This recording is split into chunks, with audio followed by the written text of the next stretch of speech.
Celui qui vaincra, je le ferai asseoir avec moi sur mon trône, comme moi-même j'ai vaincu et suis assis avec mon Père sur son trône. Apocalypse 3, 21. Celui qui ne prend pas sa croix et ne me suit pas n'est pas digne de moi. Matthieu 10, 38. Le Seigneur avait exhorté le disciple qui veut le suivre à charger sa croix. Matthieu 16, 24. Mais ce n'est qu'après avoir passé lui-même par la mort et la résurrection, après son retour auprès du Père, qu'il expliqua la croix et ses droits sur ceux qui veulent le suivre. Par l'apôtre Paul, le serviteur qu'il s'était choisi. Il a remarqué que l'apôtre n'exhorte pas ceux à qui il écrit à prendre leur croix, mais celle de Christ. Croix déjà victorieuse, par quoi il invite le disciple à partager le triomphe de son Seigneur.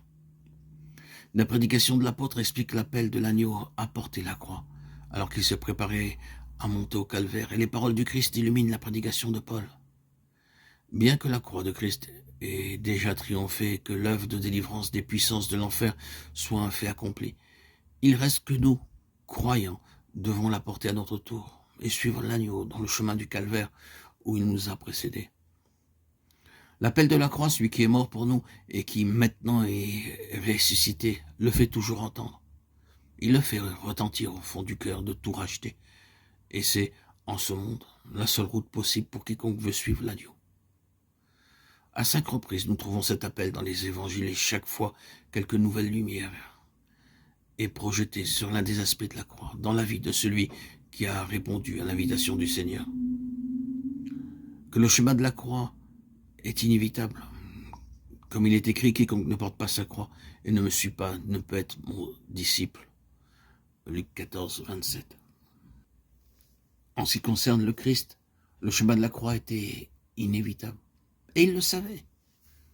Il dit à Nicodème, comme Moïse éleva le serpent dans le désert, ainsi il faut que le Fils de l'homme soit élevé. Jean 3, 14.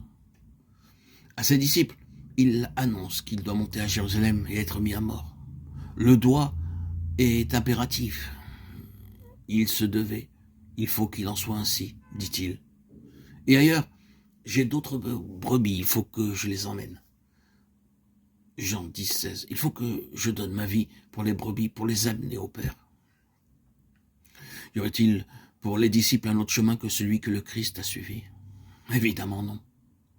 Le « il faut » résonne aussi dans leur cœur. Il leur faut donner leur vie. Il leur faut prendre la croix ou renoncer à être ses disciples. Le Christ a pris sur la croix la place du pécheur. Quiconque veut le suivre et accepter ses enseignements doit prendre à son tour la croix de Christ. Lorsque les disciples avaient commencé à suivre Jésus de Nazareth, ils n'avaient sûrement jamais entrevu la possibilité du calvaire. Jésus les avait appelés et ils crurent qu'il était le Christ et le suivirent. En leur cœur, ils savaient que Christ avait les paroles de la vie éternelle. Ils l'entendaient, ils voyaient ses miracles, ils rêvèrent peut-être de puissance et de gloire. Mais jamais, certainement, la croix n'apparut à leurs yeux. Même lorsque Jésus la leur annonça ouvertement, ils ne comprirent pas. Luc 9, 43, 44. Il en va toujours de même avec la plupart des enfants de Dieu. Ils n'envisagent pas la possibilité de la croix. Mais les premiers disciples ne savaient pas ce que nous savons. La tragédie du calvaire ne s'était pas encore déroulée sous leurs yeux. Ceux qui suivent un Seigneur crucifié doivent l'être à leur tour.